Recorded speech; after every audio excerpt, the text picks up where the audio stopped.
Welcome, gamers, to a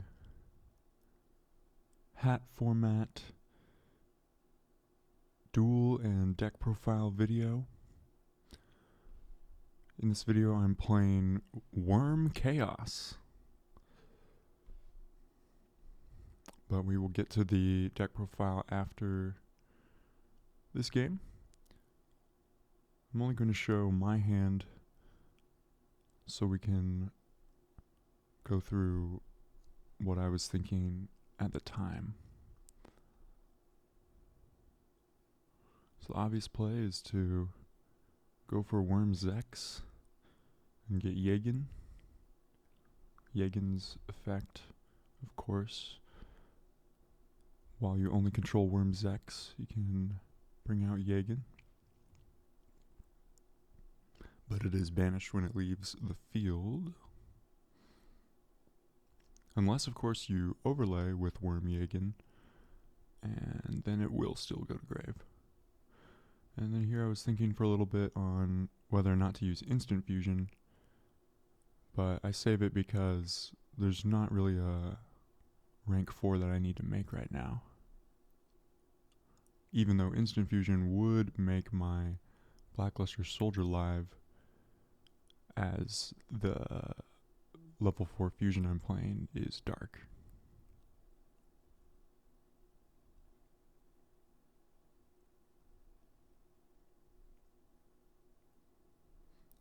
I'm just going to swing for damage, of course. And he has a Sanctum. But we're going to be able to negate that effect with Breakthrough Skill. Very strong card.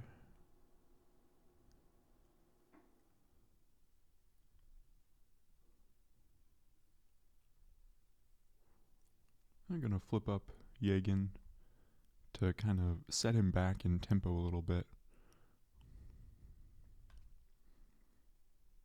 Of course, he'll still be able to set his morale tack and potentially get it later, but get to use it again later, but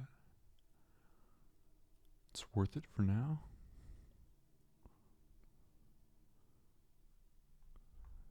I make Constellar Omega to make sure I don't get hit by Bottomless Trap Hole or anything.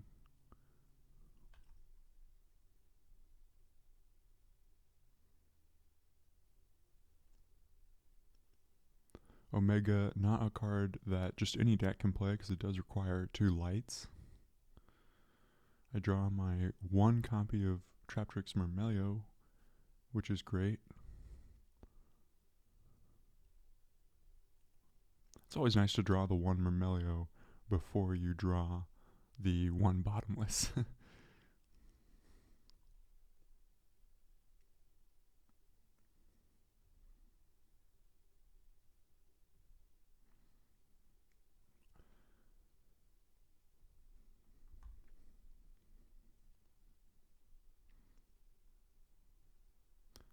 This game so far has been pretty one-sided, and he scoops it up.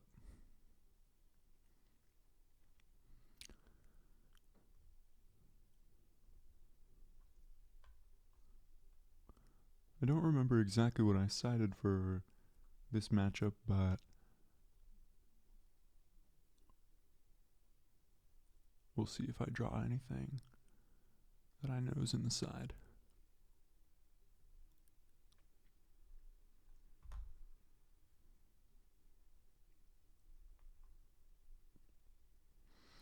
So I drew the Worm King, which is really the one card you don't want to draw. So my hand is extremely weak this game.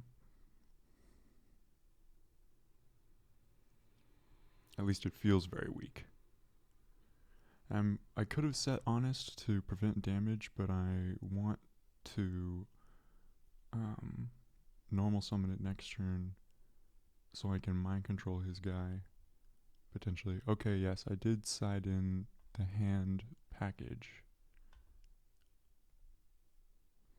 And instead of going for the Honest, Summon, Mind Control, make a rank 4. Just setting the Fire Hand is a lot better because then if he just attacks, it's going to be unfortunate for him.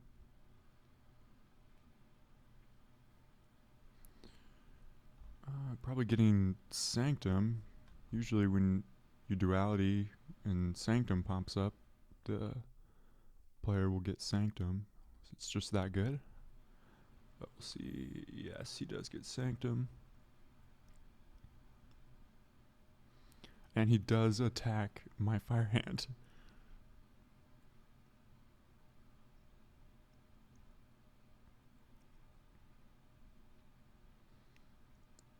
So I'm sure I'm just going to swing with Ice Hand here because you don't want to summon something and get hit by Torrential Tribute.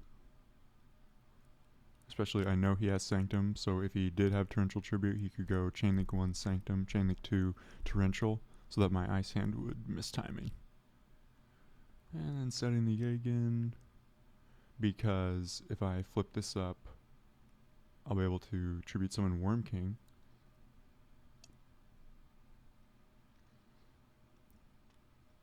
He hits my Wiretap, which is, of course, pretty unfortunate. I will be able to Book of Moon, whatever he brings out.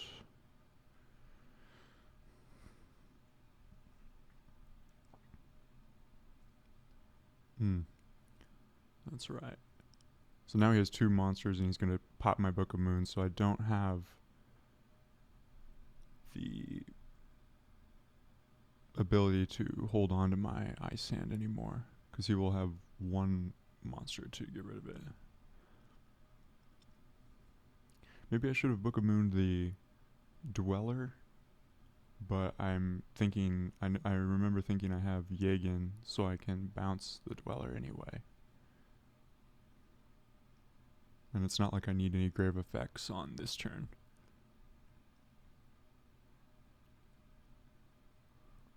Yeah, he chains Dweller, of course, because there's no reason not to.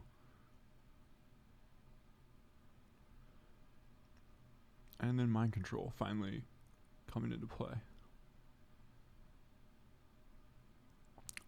Probably would go for Exciton most of the time, but I know he has Sanctum, so maybe I'll make 101. Don't remember. Definitely have to make something, but I guess I'm going to just go for Jaegen first. Oh, right, because I know... Oh, I don't have Breakthrough Skill. That was last game.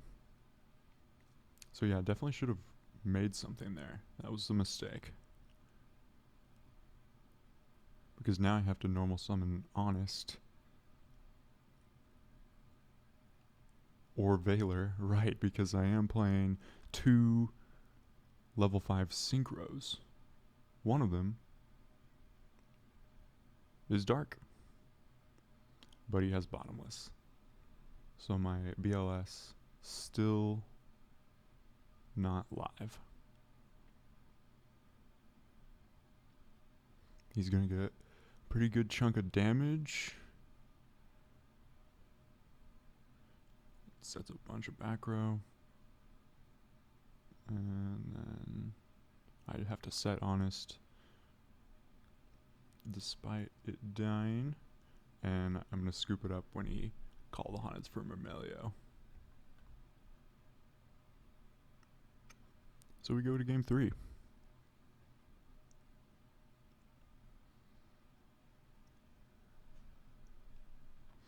I opened better than I did last game, but still not super great.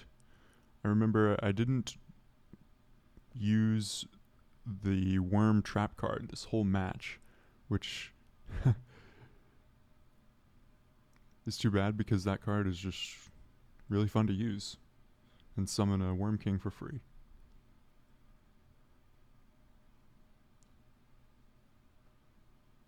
He's shocked that I don't have back row.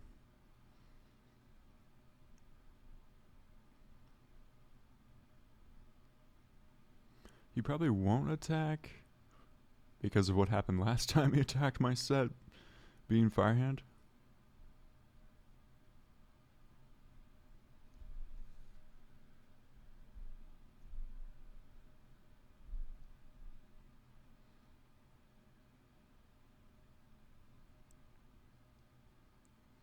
I have no idea what those back row are, but I'm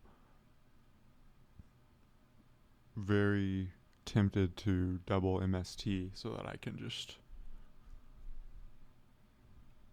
play whatever I want without fear of solemn warning or any relevant trap.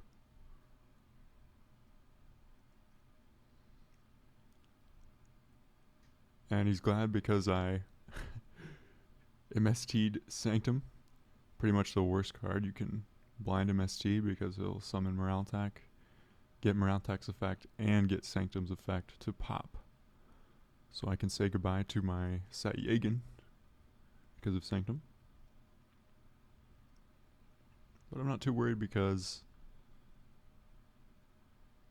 I am going to have an instant fusion play after all this. And now I don't get my battle phase this turn either, which is unfortunate, but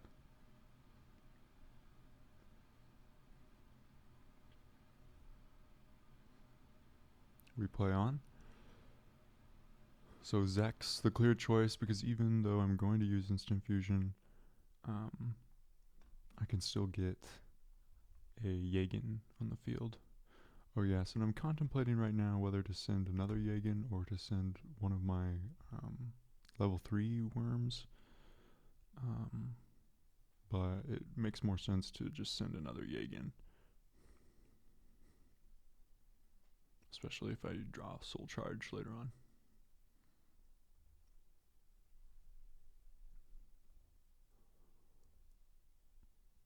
So we finally see Instant Fusion getting some action. I know his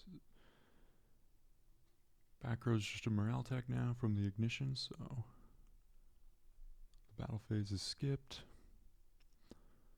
Pretty much just hoping right now that he doesn't have another Mermelio or another level 4, but he does.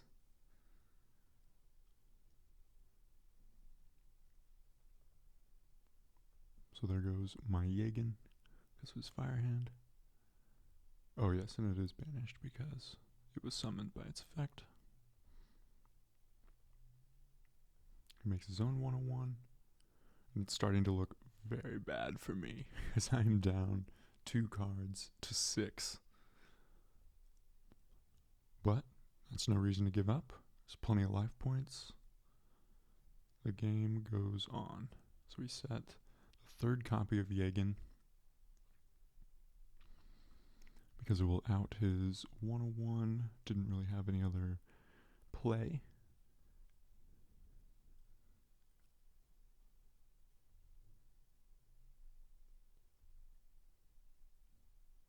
So that essentially compulses his 101. I have it so that I can't see his cards, but I can see the stats, so I know it's an ice hand. Which is ironic because I set my own ice hand that I just drew.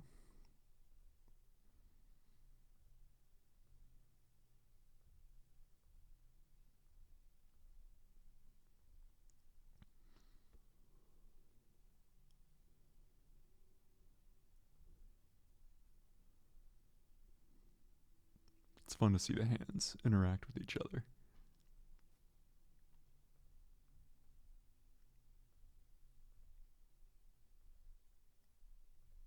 And he goes for Dweller.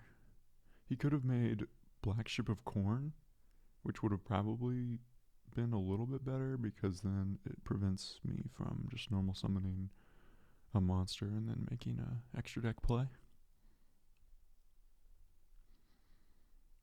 I drew Soul Charge, so now I'm even more thankful that I sent Jagen earlier. But I don't remember if I actually play Soul Charge this turn. I think I might go for something else. We'll see. Exciton? Or did he search Nightmare? I'm gonna look. Oh no, it was Bottomless. Okay. So Exciton comes down and clears the board. So now it's a much more even game. He's gonna get his Morale Attack, but I still have Soul Charge. And Soul Charge is going to very much win this game for me.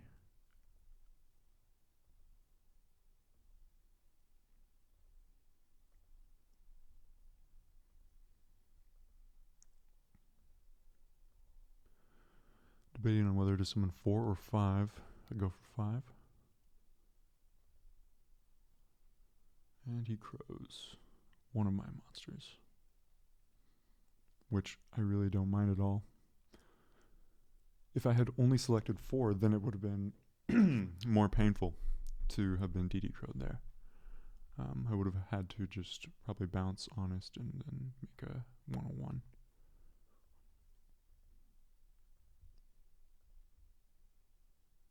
I go for Black Ship instead. Maybe I'm only playing one copy of 101 in this deck.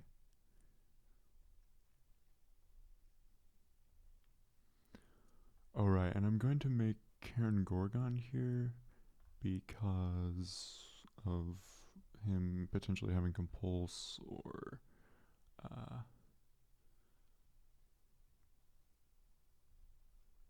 not sure what I was thinking. Oh, if he had Soul Charge and made Pleiades, then I could. Karen Gorgon is like the best counter to Pleiades of the rank 4 pool. But he has Dark Hole, so my monsters are just gone, unfortunately. But you gotta respect the Dark Hole. He has Sanctum, and he plays it because he wants to win the game. He wants to attack me for damage next turn, and then the turn after that for the game.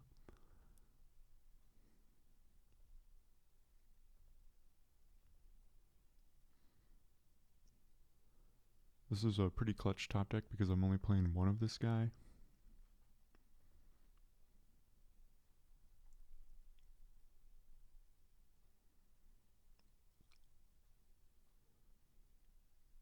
And then I top deck BLS, which is absolutely insane right now.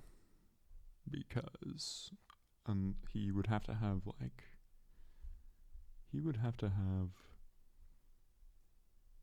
Warning, Torrential, a Breakthrough Skill. Well, even Breakthrough Skill wouldn't be game winning, and Compulse wouldn't have helped him because I had multiple darks.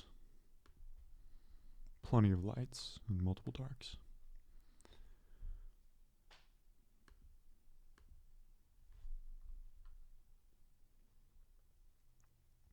So this is going to get me some big damage, and I'm pretty confident that his set is nothing too special at this point because he would have used it if he could have. And that's right, it was double Cyclone. He'll get one more draw. And then finally my Veiler finds a use for itself in this game, and the game ends. So let's look at the deck profile.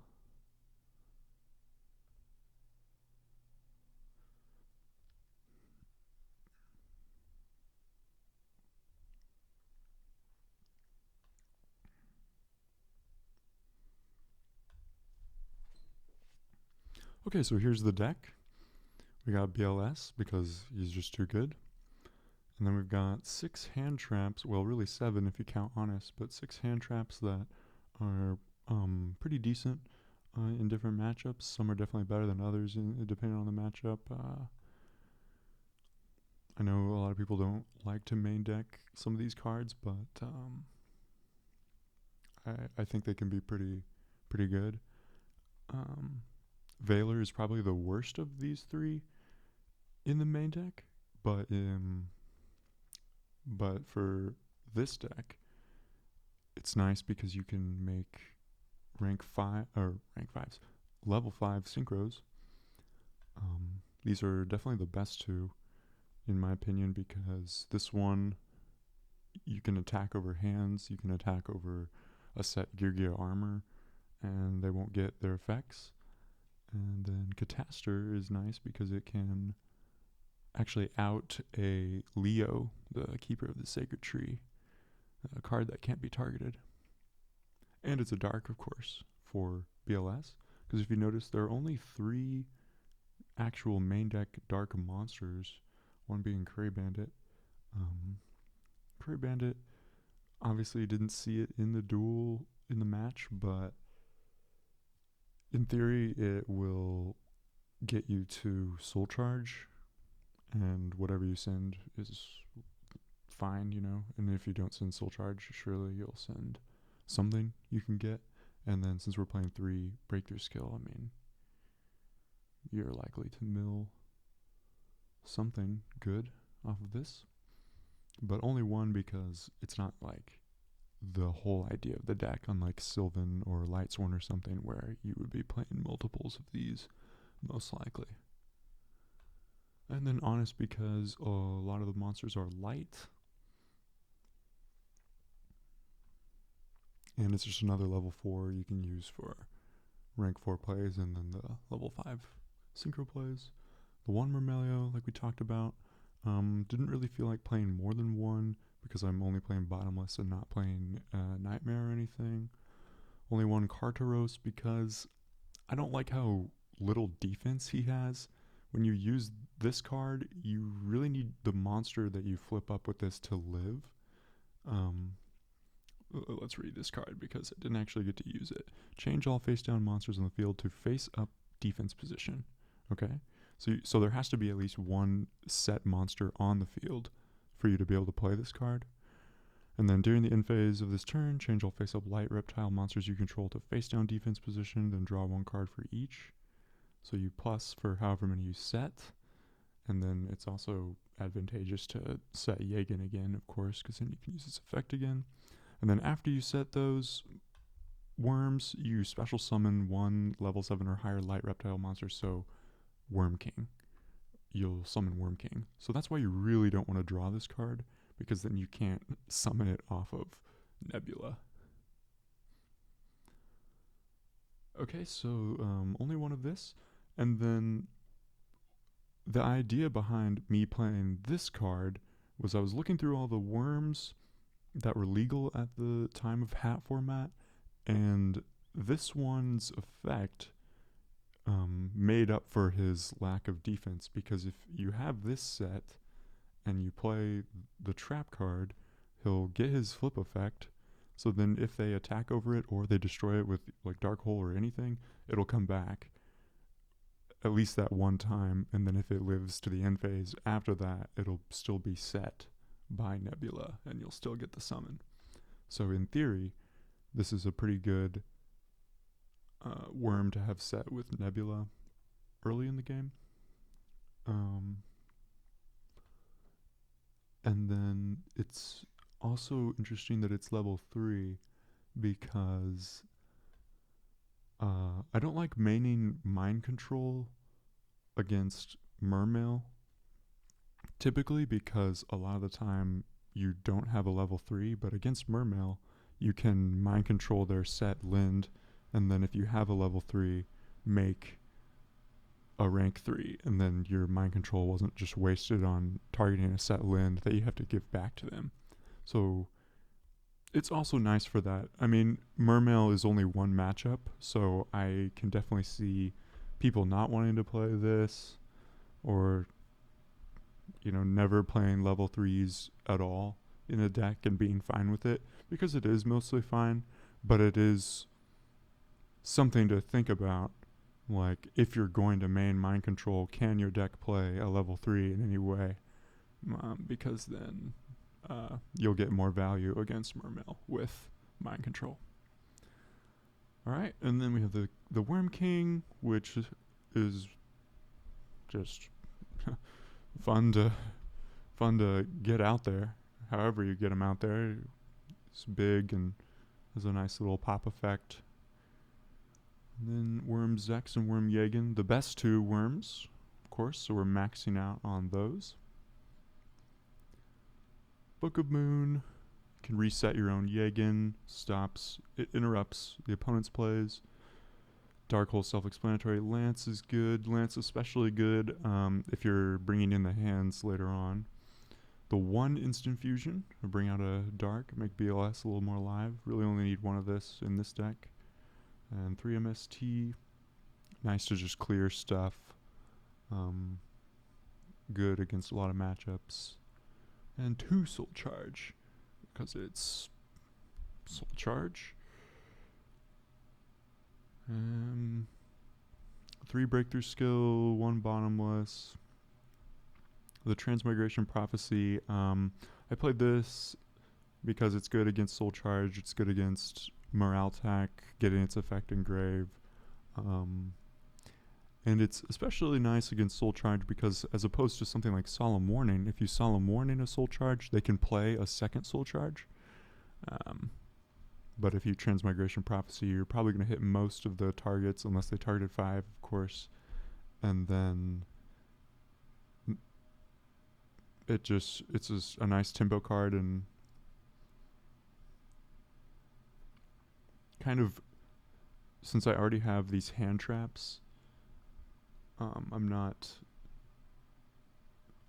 my traps are working together against Soul Charge, whereas something like Solemn Warning, it only works by itself. Like you can't Solemn and Maxi Soul Charge, whereas you can Maxi and Transmigration Prophecy a Soul Charge, and both will have impact on the game.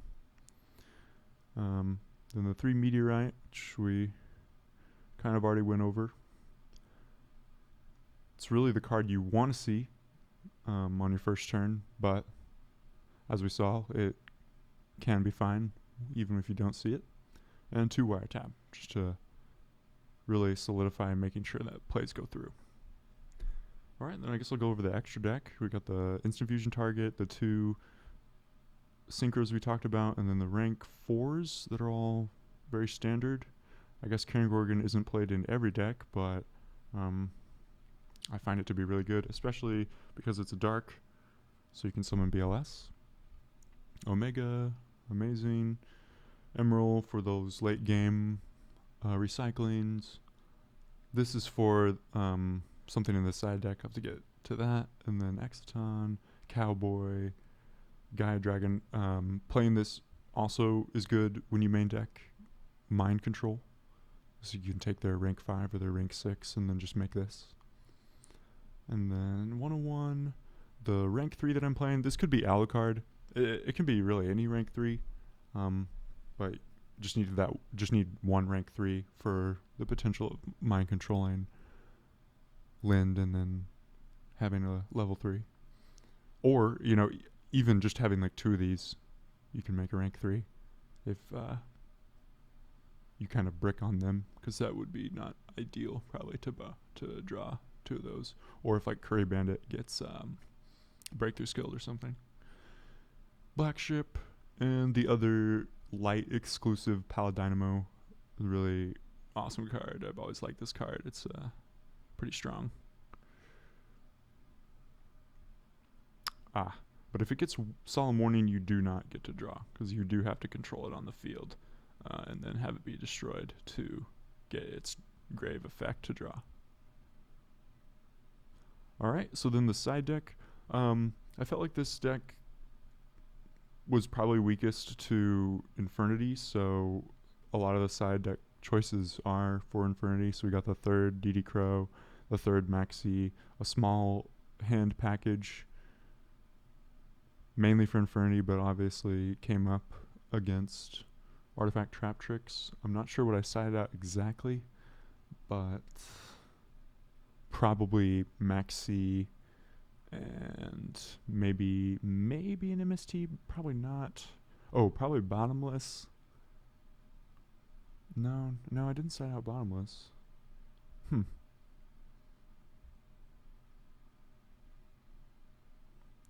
Well, whatever, I sided out.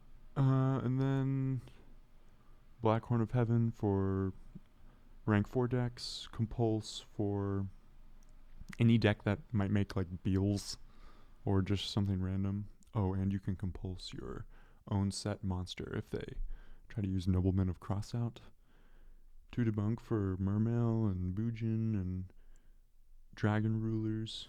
D prison for anything really. Memory of an adversary, similarly, kind of just for anything, but also for Mermail because it doesn't target as opposed to D prison, so you can use this on a Leo. Mirror Force also doesn't target, also good against like Girgia and decks that are just trying to attack you a lot early on and quickly. And then we have Needle Sealing, also Infernity, and then this card for Infernity as well. And this is why we're playing the Felgrand, because you need, well, I guess you can make Gaia Dragon with this, but making Felgrand is clearly better with this card.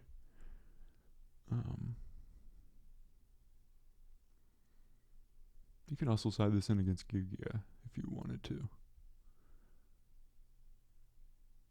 But that's the deck. So it's a pretty fun deck. Not a deck that I would probably play in a tournament just because of the hand traps not always being amazing against certain decks like Bujin. Like really only DD Crow is good against Bujin. This is going to be useless against Bujin, and this will be mostly useless against Bujin. The most you'll ever get is just one card for Maxi against them or something, usually. So definitely feel free to try out this deck. I'm curious to see what it's like to open this guy, Jetalix. Yeah, I don't know. To open this guy in the trap, I feel like would be pretty fun, and see how that goes. But so let me know what you think of the deck. Try it out. Tell me what you like, what you don't like. Maybe if there's something I didn't talk about that you have a question about, let me know in the comments. But that's it. Thanks for watching. Until next time.